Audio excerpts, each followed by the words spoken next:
Okay, y'all, so this is the do's and don'ts of protective styling. If you don't already, please make sure to subscribe to my channel, please.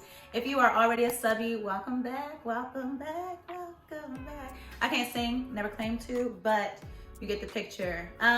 If this is a video that helps you, go ahead and make sure at the end to go ahead, press that like button and make sure that you click the bell so that you know whenever I post new content. But the do's and don'ts of protective styling.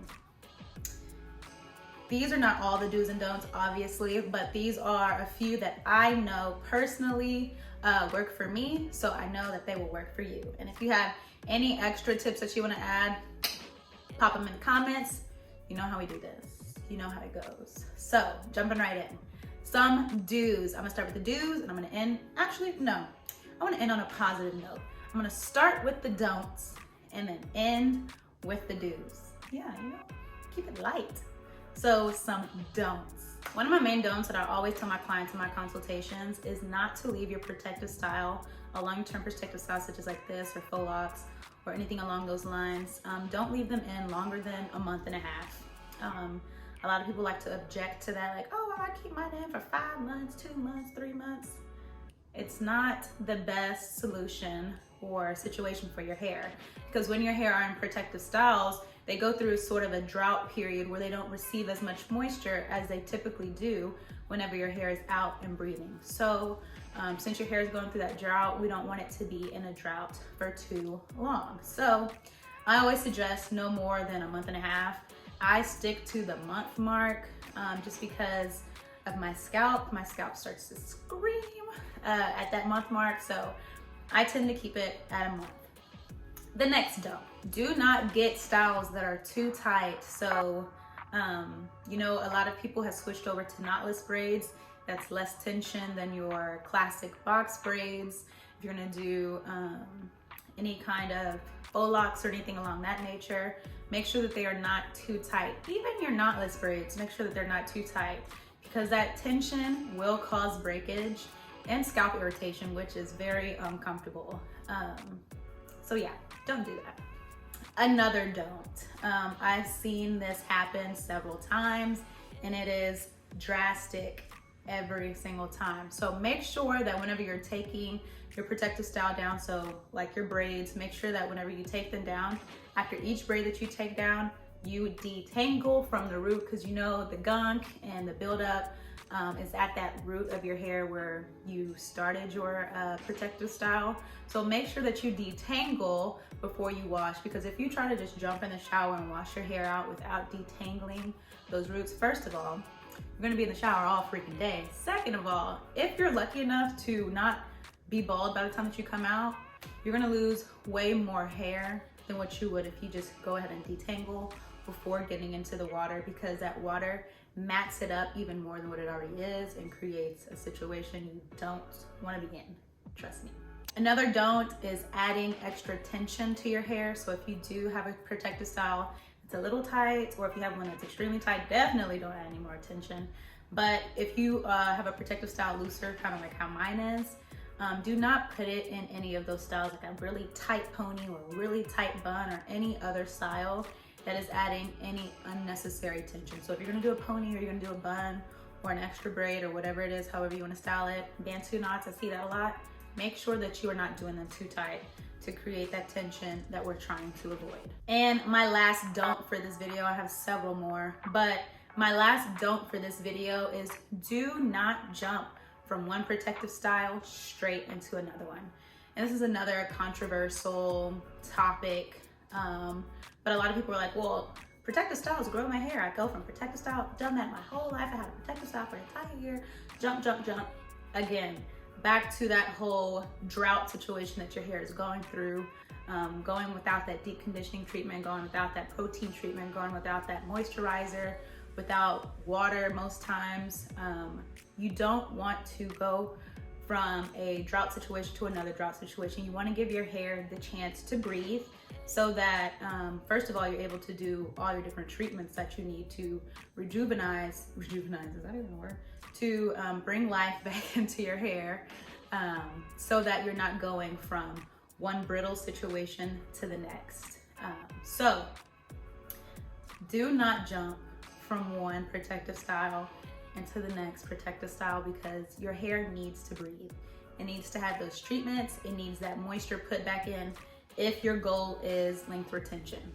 So if it's not, you're like, I just don't want to deal with my hair. Cool, do what you do. That's on you, okay? So jumping into the do's to end on a positive note. Do number 1 is to moisturize your hair when it's in a protective style. I know it is not as easy to moisturize your hair like via moisturizing creams or anything like that when it's in braids or in locks. So I always opt for and suggest a water-based leave-in conditioner because 1, it's easily able to penetrate your actual hair through your protective styles, but also it's light enough to where it won't create any heavy buildup or cause your hair to be any heavier or anything along those lines. One that I always use and that I always suggest during my consultations is Cream of Nature's Argan Oil Strength and Shine Leave-In Conditioner. Anything that has strength, strengthening, anything along those words, that line of wording, means it has protein in it. So not only are you getting moisture, but you're also getting protein in your hair, so it's not a complete drought when it is in this protective style. So moisturize, moisturize, moisturize. Along those same lines of moisturizing, you want to oil your scalp. The oil that I've been using for this protective style is Hollywood Beauty's hemp oil. Very great oil. Here it says it's rich in vitamin E, C, and B1 for daily use, shine, scalp treatment, and split end care, which is everything you would really want to use whenever your hair is in a protective style. A healthy scalp equals healthy growth equals length retention. Oil your scalp. Another thing that you want to do, so another do, is to make sure that you are still wrapping your hair, if it's with a scarf, putting it in a bonnet, using a silk pillowcase, whatever it is your favorite method whenever your hair is in a protective style. As the word protective can be deceiving in regards to thinking that your hair is protected while it's in these braids or while it's in these locks, you still want to make sure that you are not adding any extra tension or causing any breakage on the scalp part of your hair. So you don't have to really worry about the hair that's intertwined with the braids or the faux locks or single lace twists, whatever, you get the point. But you still have hair exposed. So make sure that you are protecting that hair to the best of your ability so that when you come out of these protective styles, your hair was actually protected. Yes, you see what I did there? See what I did there? Another thing that you want to do is make sure that whoever is doing your protective style, whether you're getting it braided, twisted, locked up, whatever it is, make sure that you do research on that person.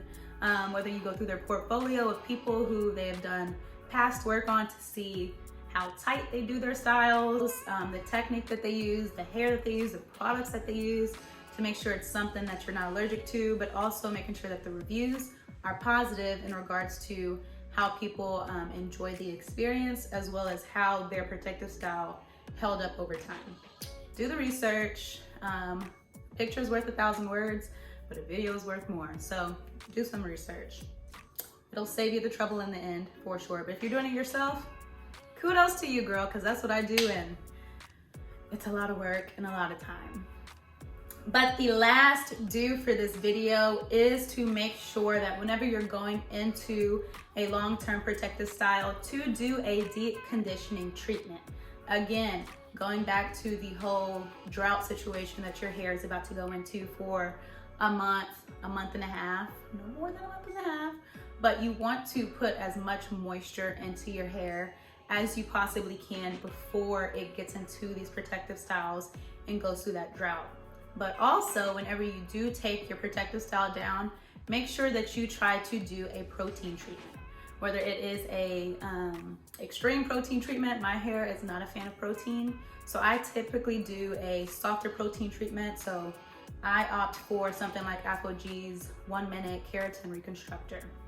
That is a very easy and gentle protein treatment. Does the job, but it also doesn't make my hair feel brittle afterwards. But if you are sensitive to protein like I am, and any kind of protein treatment leaves your hair feeling brittle, follow up with a deep conditioning treatment. I would suggest doing a deep conditioning treatment afterwards anyway, because again, that drought, you want to go ahead and put moisture back in that it's been missing the duration of however long you kept your protective styling. But I know I said a lot in a little amount of time, so if you have any questions, pop them in the comments. If you have any extra tips that you would like to add in regards to do's or don'ts, put those in the comments also. But this is a very quick video on the do's and don'ts of protective styling. You know what to do. Subscribe to you, girl. Thank y'all. Until next time.